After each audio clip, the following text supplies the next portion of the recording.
على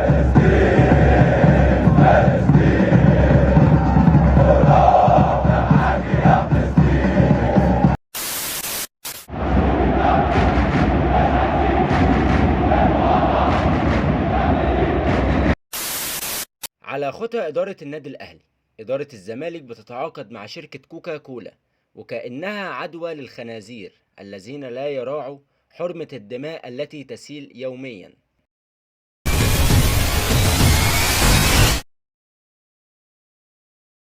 خلينا بقى نبدأ الفيديو بتاعنا بسؤال مهم جدا، أتمنى إنك تجاوب عليه حتى لو ما بينك وما بين نفسك. هل الزمالك يتوقف له القيد ويدخل الموسم اللي جاي من غير صفقات، ولا يتعاقد مع شركة مقاطعة ويحل المشاكل المالية اللي بيمر بيها زي ما عمل؟ طيب، مبدئيا بقى زي ما اتكلمنا على الأهلي وإنه تعاقد مع شركة مقاطعة، وللمعلومة الأهلي مش متعاقد مع شركة واحدة، ده متعاقد مع 3 شركات من شركات المقاطعة. المهم، بالرغم ان الجمهور الاهلاوي الغير واعي كان بيدافع عن النادي الاهلي، وبعيدا عن ان هو اول نادي يكسر المقاطعة، وده ما يمنعناش اننا لازم نهاجم الزمالك. والهجوم على الزمالك ده نتيجة لشوية اسباب، اولهم اننا مش مدلسين ولا بنعرف ننافق ولا نبرر الغلط ونقول عليه صح عشان مجرد حاجة تخص نادي انا بحبه. واقرب مثال على كده هي واقعة حسين الشحات والشيبي.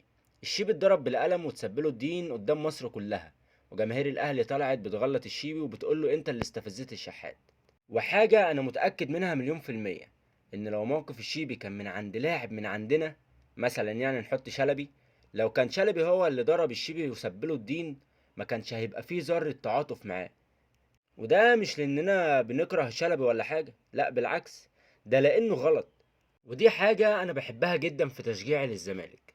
طولت عليك في الجزئية دي، بس كان لازم أوضح كام حاجة كده أتمنى تكون أخدت بالك منها. نرجع لموضوعنا. تعالى بقى نسأل لبعض كام سؤال وهنجاوب عليهم. هل الإدارة غلطانة؟ بص، هي غلطانة، بس أكيد محدش يعرف إيه اللي جوه الكواليس. ويا ريت ما الاقيش حد بيقول لي أنت بتدافع عنهم، عشان أنا مش طايقهم من ساعة ما انسحبوا قدام الأهلي. طب هل الجمهور وضح رفضه للشركة دي قبل كده؟ الجمهور وضح رفضه وأكتر من مرة.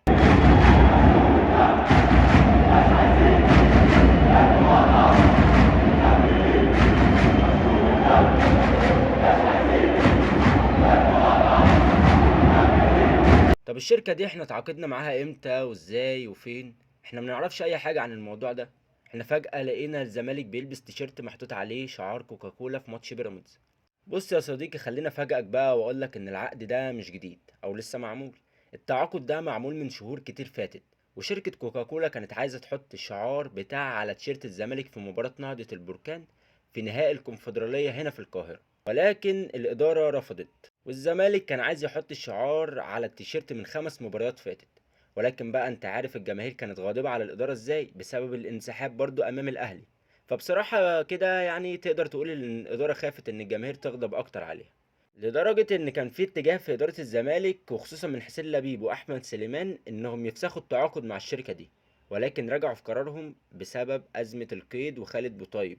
تعالى بقى اخدك في جزئية تانية ولا تخص الاهلي ولا الزمالك، تخصك انت كإنسان.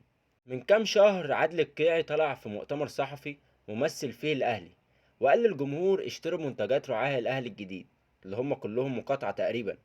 وشفت ناس من جمهور الاهلي هجمته ورفضت ده، بعيدا عن الصفحات اللي معروف عنهم ان هم مأجورين وبيطلعوا يدعموا اي حد بيدفع لهم. بس نفس الفكرة دلوقتي بقت تمثل جمهور الزمالك. لما سمعنا في أول موسم إن كوكاكولا هتكون هي الراعي الزمالك، الجمهور رفض وهتف بكده. ولما الزمالك نفسه أعلن، استمر جمهور الزمالك على نفس المبدأ ورفض الفكرة من الأساس بدون أي تمييع أو تمييز. وده نفس اللي اتكلمنا فيه في أول الفيديو. الخطيب بايع ولبيب بايع، وعمرنا ما هننسى إن هم حطوا إيديهم في إيد اللي عايز يبيد أخوك المسلم. القصة دلوقتي مش هتكون أهلي وزمالك ولا ترويج لكوكاكولا، ولا عن طريقهم هيخلوك تقتنع إنك تشتري. انت هتقاطع كوكاكولا عشان انت مسلم وإنسان، مش علشان أي شيء تاني. وبس كده يا معلم، كده الفيديو بتاعنا خلص لحد هنا. ولو عجبك الفيديو متنساش تروق على أخوك، ومتنساش تقاطع. مع السلامة.